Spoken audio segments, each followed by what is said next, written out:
I currently work at the BMT. I'm a RN here. I'm a registered nurse in the bone marrow transplant clinic. And I'm a registered nurse. Registered nurse, charge nurse. Registered nurse. I'm an RN. I'm the manager of the Children's Cancer and Blood Center in the outpatient clinic. I've been with Methodist for 14 years. I've been with Methodist since 2002. 34 years. Methodist, 28 years. 4.5 years. Almost 13 years. I help, make sure that the clinic runs, make sure that the patients get seen. We do their chemotherapy. We give supportive medications. Drawing a bunch of labs and taking some other testing on their heart and their lung function and everything. And then we decide if they can be transplanted. Patients are scared. Patients don't know what to expect. They don't know where their future is. We help guide their families through their oncology journey. So we're there for all the hard moments, the great moments, the good news, the bad news, everything in between. It's supporting the whole family.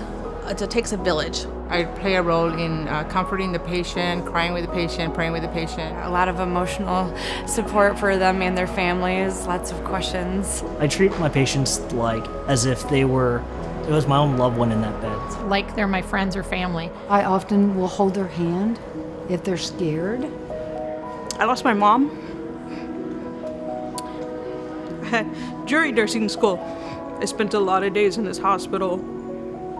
Every nurse, every physician, even the chaplains that I've encountered have all helped us. With her journey, I knew that's what I wanted to do, to give back what they gave to us. Honestly, I live for the small moments in the day, the high fives, the fist bumps. When people come into an oncology clinic, they don't want people going, "Oh, I'm so sorry that you have cancer." That's the last thing that people with cancer want. So I try to be very upbeat, and I try to smile and give them a positive experience. I have a patient that has a funny hat, and it's like a bunch of fake hair on top. And I walked out into the lobby one day to get him, and he didn't have it on, and his head was bald, and I was like, "Where's your hair?" And he was like, "Oh, I left it at home." There's one patient, he got a bubble machine. The entire room filled out with bubbles. The smile on his face. We had a patient call as he was getting ready to walk his daughter down the aisle, which was really special, just to say thanks, for helping me be here. I really enjoy taking care of the patients and just being able to connect with them and know that I'm doing the right thing for them. They're there fighting for not just themselves, but their families too. I'm gonna cry. Sorry.